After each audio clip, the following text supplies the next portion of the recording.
প্রিয় দর্শক, প্রীতি নিন, শুভেচ্ছা নিন। আমাদের আজকের অনুষ্ঠানে উপস্থিত আছেন। নমস্কার, আমি তরুণ ঘোষ। আপনারা সবাই গতকালকে পোস্টটা দেখেছেন। আমিও একটু অবাক হয়ে পোস্টটা আমি করেছিলাম যে এই যে এত আপনার মানে সৈন্য সমাহার পাকিস্তানের ক্ষেত্রেও কিন্তু স্ক্যাটার্ড ওয়েতে এত হয়নি। আমি যেটা লিখেছিলাম সেটা ছিল লেখাটা, আগে তো 1,20,000 সৈন্য মোতায়েন হয়েছিল, 11ই নভেম্বরের মধ্যে আরো 4,60,000 সৈন্য বাড়ানো হচ্ছে। এর মধ্যে রয়েছে গোর্খা, কুমায়ুন, প্যারা এসএফ এবং বিশেষভাবে অপারেশনে সিদ্ধ 2 ব্যাটালিয়ন কমান্ডো বাহিনী। এইটা আমায় খুব ভাবাচ্ছে যে আগের পরিকল্পনা কি ছিল। আগের পরিকল্পনা ছিল রংপুর আর এটা চট্টগ্রাম দখল করবে। চট্টগ্রামের ভেতরে মানে বনাঞ্চলের ভেতরে কিছু ইন্ডিয়ান সোলজার এখনো রয়েছে। আমি আগের একটা ভিডিওতে বলেছিলাম যে আপনারা 17 জন জামাতি দেহ ফেলে দিয়েছিল, দেওয়ার পর তারপর আমেরিকান সৈন্যরা একবারে পাত্তারি গুটিয়ে ওখান থেকে দামাদাম করে পালিয়ে যায়। কি হচ্ছে বুঝতে পারছে না। তো এই যে যারা এই বন্টনে গিয়ে যারা কাজ করে না, তারা হচ্ছে গিয়ে কমান্ডো বাহিনী। এরা পিঠে 60 কিলোর খাবার দাবার নিয়ে এরা 7 দিন 10 দিন কাটিয়ে দেবে। বনের কোন শাক, কোন সবজি, পারলে সাপ মেরেও খেয়ে নেবে। এরা দুর্ধর্ষ এরা। আর এরা যখন মারবে তখন মানে পাশের লোকটা জানতে পারবে না যে ও পড়ে গেছে, এমনভাবে মারবে। তো এখন এই যে 4,60,000 অতিরিক্ত আর 1,20,000 এই যে স্ক্যাটার্ড ওয়েতে পুরোটা অঞ্চলটা ঘিরে ফেলছে। আগেও ছিল, পুরোটাই ঘেরা ছিল, এখন যে আরো ঘেরা হচ্ছে, তাহলে কি বুটস অন গ্রাউন্ডস হবে? এই প্রশ্নটা কিন্তু আমাকে ভাবাচ্ছে। আমি কিন্তু এর কোনো উত্তর কিন্তু আমার কাছে নেই এখনো পর্যন্ত। মানে আমি এখনো পর্যন্ত সেরকম কোনো খবর আমি কিন্তু পাইনি যে বুটস অন গ্রাউন্ডস হবে, মানে ভেতরে ঢুকবে। তবে এত সৈন্য দেখে আমার মনে হচ্ছে ভারত বোধহয় পরিকল্পনা বদলেছে। এবং ইতিউতি এটা শোনা যাচ্ছে যে রংপুর এপারে এবং গঙ্গার ওপারের রাজশাহীটার দিকেও হয়তো ট্রুপ যেতে পারে।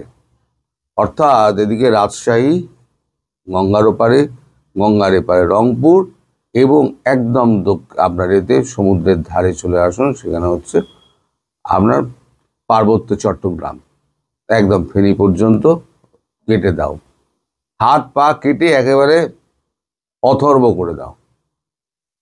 এটা হচ্ছে ভারতের প্ল্যান। আর এই যে আপনার প্যারা এসএফ যেগুলো আছে, প্যারা এসএফ তারা হচ্ছে সব গিয়ে জড়ো হয়েছে আপনার 7 সিস্টারে। এখন দিন রাত আপনাদের এখানে একটাই আলোচনা, সেটা হচ্ছে যুদ্ধের কি পরিকল্পনা। আমি এতদিন ধরে বলে যাচ্ছি, কানে কিন্তু তখন জল ঢোকেনি। এখন জলটা ঢুকতে শুরু করেছে যখন, তখন নাক অব্দি জল উঠে গিয়েছে। এখন বাবারে মারে করে চেঁচামেচি হচ্ছে। আজকে সকালবেলা আপনাদের বিমান বাহিনীর প্রধান আবার দেখা করেছিলেন আপনার একে এর সঙ্গে, ইউনূসের সঙ্গে। ইউনূসের বেশ কিছু কথাবার্তা হওয়ার পর তারপর সচিবালয় থেকে ডেকে পাঠানো হয় স্বরাষ্ট্র উপদেষ্টাকে। তাদের সামনে বিমান বাহিনীর প্রধান পরিষ্কার বলে দিয়েছেন, সামনে আপনার নির্বাচন হোক বা নাই হোক, এই যে 13 তারিখের যে বন্ধ ফন্দের ব্যাপারগুলো রয়েছে, এই হরতালের ব্যাপার রয়েছে, তার আগে যে গন্ডগোল হবে, এর মধ্যে সেনাবাহিনীকে টানবেন না, কারণ সেনাবাহিনী এর মধ্যে ঢুকতে চায় না। পরবর্তী সরকার যেই আসুক না আসুক, আমরা আদালতের সম্মুখীন হতে চাই না। যা পারেন আপনারা করুন। এখন শোনা যাচ্ছে তারা নাকি মিলিশিয়া ফোর্স গঠন করছে। ইউনূস, দেখা যাবে মিলিশিয়া ফোর্স ওই আকাশ থেকে যখন টুপটাপ টুপটাপ নামবে প্যারাশুট করে, তখন মিলিশিয়া কোথায় যাবে? যুদ্ধের ট্রেনিং আলাদা, আর ওই মৌলবাদীদের গুলি ছোড়া আলাদা। আর এরা নামতে নামতে নামতে নামতে, ওই যে আমি বলেছিলাম না, আমি বরাবর একটা বলি, 1 bullet is equal to 1 enemy, এই হিসেবে আমাদের চলে। একটা বুলেট মারবে, একটা এনিমি মারবে। আর যে সমস্ত শুটার যারা আছে না, তাদের হচ্ছে মানে 0.1 মিলিমিটার তাদের মানে বুলসাই থেকে তাদের তফাৎটা হয় 0.1 মিলিমিটার, আর যদি বাতাস টাতাস ঠিক থাকে। আর যারা শার্প শুটার আছে, তারা 1300 মিটার পর্যন্ত রেঞ্জে একদম আপনার বুলসাইতে মেরে দেবে, 1300 মিটার পর্যন্ত। যদিও আপনার পৃথিবীতে সব থেকে বেশি দূর থেকে যিনি মেরেছেন তিনি হচ্ছেন কাস্ত্রকিভো। তিনি রাশিয়ান একজন সেনাবাহিনীর শুটার। তিনি 3242 মিটার দূর থেকে মেরে দিয়ে শুইয়ে দিয়েছিলেন পরপর দুজনকে। গিনেস বুক অফ ওয়ার্ল্ডে তার নাম কিন্তু লেখা রয়েছে। তো এখন এই যে আপনাদের এত সৈন্য মোতায়েন হচ্ছে, তাতে আমার একটুখানি শঙ্কাবোধ হচ্ছে যে তাহলে কি সত্যিই একটা বড় রকমের অপারেশন হবে, যেটা আমিও ভাবতে পারছি না, যেটা আপনাদের খোলসা করে আমি বলতে পারছি না। কারণ আমি নিজে যদি না জানি, আপনাদের আমি বোঝাবো কি করে আর আপনাদের বলবো কি করে? তবে একটা খুব সিগনিফিকেন্ট কথা আজ ঘনিষ্ঠ মহলে রাজনাথ সিং বলেছেন, যে ইতিহাস তো পাল্টানো যাবে না। তাহলে ইতিহাসের মানে ঠিক ইতিহাস যদি ঠিক করতে হয়, তাহলে ভূগোলকে দিয়ে ইতিহাসের ভুলগুলোকে ভূগোল দিয়ে ঠিক করতে হবে। পাকিস্তানকে যেমন বলেছিল সার্কিট থেকে করাচি যাওয়া যায়, এখানে রাজনাথ সিং ঘনিষ্ঠ মহলে বলছেন ইতিহাসের ভুল শোধরাতে গেলে ভূগোল দিয়ে শোধরাতে হবে। সেটাকে যদি আপনি ডিকোড করেন, তাহলে ব্যাপারটা এরম দাঁড়ায় যে 71 সালে যুদ্ধের পরেতে আমরা যে গোটা বাংলাদেশটা তুলে দিয়েছিলেন ইন্দিরা গান্ধী, তখনই আমাদের এই চিকেন নেকের সমস্যাটা মিটিয়ে নেওয়া তার উচিত ছিল। এবং এই যে 93,000 সৈন্যের পাতলুন মানে নাঙ্গা করে পাতলুন খুলে তাদেরকে বন্দি করা হয়েছিল, সেই বন্দি বিনিময় হিসেবে আমাদের কাশ্মীরটা নিয়ে নেওয়া উচিত ছিল। এই দুটোতে উনি ব্যর্থ হয়েছিলেন। বৈদেশিক প্রেসারে, বিশেষ করে রাশিয়ার প্রেসার ছিল ব্রেজনেভের, যে আপনি হাত মিলিয়ে নিন, আপনি এইগুলো করে নিন, না হলে পরে আমরা বেশিক্ষণ প্রেসার রাখতে পারবো না। কারণ রাশিয়াই তো একমাত্র আমাদের সঙ্গে ছিল, আর বাকি তো সারা পৃথিবী আমেরিকার সঙ্গে ছিল এবং পাকিস্তানের সঙ্গে ছিল। তখন পাকিস্তান তো শক্তিশালী দেশ ছিল, ভারত তখন তো ভিখিরি ছিল। সেই অবদান তো আপনারা স্বীকার করেন না। এই যে 4,864 আমাদের যে সেনা শহীদ হয়েছেন, আপনারা 30 লক্ষের মা বোনেদের কথা বারবার বলে যান। ভারতীয় সেনাদের যে অবদান, ভারতবর্ষের যে অবদান, 1.5 কোটি 2 কোটি মানুষকে ঢুকিয়ে তাদের ওই গরিব দেশ সেই সময় খাবার খাওয়ানো, আপনাদের মুক্তিযোদ্ধাদের অস্ত্র সে দিয়ে এখানে ট্রেনিং দেওয়া, সেগুলো কিন্তু আপনারা কোথাও উচ্চারণ করেন না। মানুষ তো ইতিহাস ভুলে যায়। আজকে যারা বলছেন মারুন মারুন মারুন, আমরা বিপদের মধ্যে রয়েছি, অমুক করুন তমুক করুন, আজ থেকে 10-15 বছর বাদে আজকের দিনটা ভুলে যাবেন, আমাকেও ভুলে যাবেন, ইতিহাস সবাই ভুলে যায়। এটা নতুন কিছু নয়। কেউ ইতিহাস মনে রাখে না। একটা প্রজন্ম হয়তো মনে রাখবে, তার পরের প্রজন্ম মনে রাখবে না। তো যাই হোক, ওই রাজনাথ সিং এর ওই কথাটা কিন্তু খুব গুরুত্বপূর্ণ। ইতিহাসের ভুল ভূগোল দিয়ে চেঞ্জ করতে হবে। তার মানে রাজনাথ সিং এর মাথায় এবং আমাদের ডিফেন্সের যারা মাথায় আছে তাদের মাথায় কিছু প্ল্যান ঘুরছে যে ভূগোলের কিছু পরিবর্তন করতে হবে। তবে আমি কিন্তু বরাবর বলে যাচ্ছি যে অখণ্ড বাংলাদেশ থাকবে না, এটা আমি শুরুতেও বলেছিলাম, সেটা এখনো বলছি। কিন্তু এত ট্রুপের সমাহার দেখে না আমার মনে হচ্ছে এর মধ্যে বোধহয় অন্য কিছু গল্প আছে, যে গল্প আমার মাথায় ঢুকছে না, হিসেব আমার মাথায় ঢুকছে না। আর এসব ব্যাপার কাউকে জিজ্ঞেসও করা যায় না মশাই, আর জিজ্ঞেস করলে তখন তিনি খ্যাঁক করে উঠবেন, আপনার কি দরকার।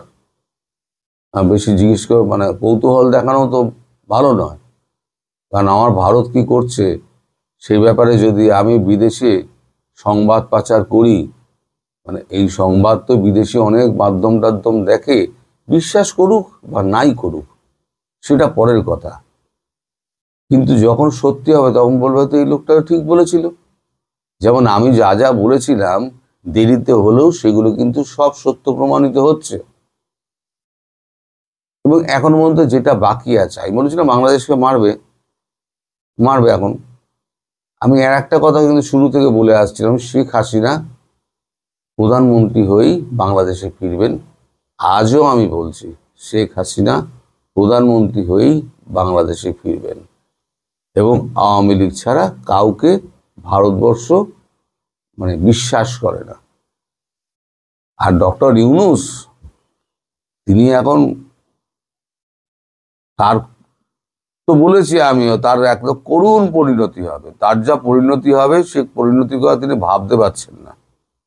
তার কি করুণ করুণ পরিণতি হবে। লোকটা পাগল হয়ে গিয়েছে নাকি বয়স হয়ে যাওয়াতে তিনি অবুঝ হয়ে গিয়েছেন, মস্তিষ্ক কাজ করছে না, যখন তখন যা খুশি তাই বলে দিচ্ছেন, যখন তখন যা খুশি তাই করে দিচ্ছেন, সিদ্ধান্ত নিয়ে নিচ্ছেন। আমার মনে হয় লোকটার মস্তিষ্ক বোধহয় ঠিকঠাক কাজ করছে না। কিন্তু মস্তিষ্ক কাজ না করলেও আপনার অ্যাক্ট যেগুলো আছে সেগুলো কিন্তু লেখা থাকছে নির্দেশিকা হিসেবে, যার বাস্তবায়ন মাঠে পড়ছে। এই যে 13 তারিখে আপনাদের যে হরতাল ডাকা হয়েছে, আচ্ছা হরতালটা সফল হবে কি করে? এখানে নানক সাহেব তো হরতাল ডেকে দিলেন, একটা পয়সা দিয়েছেন? এই যে নিচুতলার কর্মী যারা রয়েছে, যারা রাস্তায় নেবে, যারা হরতালটা করবে সমর্থনের এতে যারা মিছিল করবে সমর্থনের জন্য, তাদেরকে একটা পয়সা দিয়েছেন উনি? আমি বললে তো খুব খারাপ হয়ে যাব। এই সব কটা ওপরের লোক সব কটা 2 নম্বর, সব কটা 2 নম্বর, গোছা গোছা পয়সা মেরেছে, পয়সা মেরে বিদেশে গিয়ে ফুর্তি করছে। তারা বিদেশে মিটিং করে 5 স্টার হোটেলে লবিতে, সেখানে আমার ঢোকা বারণ। এই তো হচ্ছে তাদের লাইফস্টাইল। আমি দেখে ফেলবো না, ধরে যদি কড়া প্রশ্ন করে ফেলি, আমার ফোনও ধরেন না, SMS উত্তরও দেন না। এই তো সব চরিত্র, এদেরকে নিয়ে ঘর করেছেন শেখ হাসিনা, তার জন্য আজকে এই বিপদ তার ঘাড়ে এসে পড়েছে। আমি জানি না এর থেকে ওনার শিক্ষা কি, কি শিক্ষা উনি দেবেন তা আমি জানি না।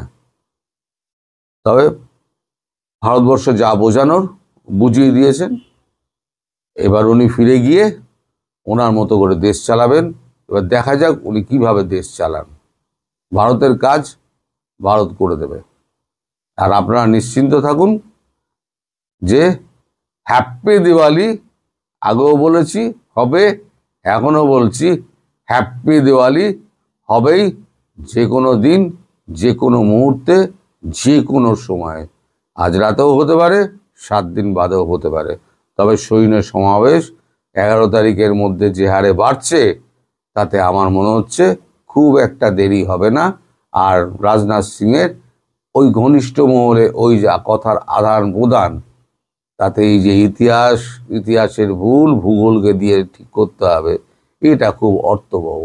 সুতরাং আপনাদের বাংলাদেশ অখণ্ড থাকছে না, এটা হলো গিয়ে হেডলাইন। আপনার বাংলাদেশ অখণ্ড থাকছে না। সবাই ভালো থাকবেন, সুস্থ থাকবেন, সাবধানে থাকবেন। নমস্কার।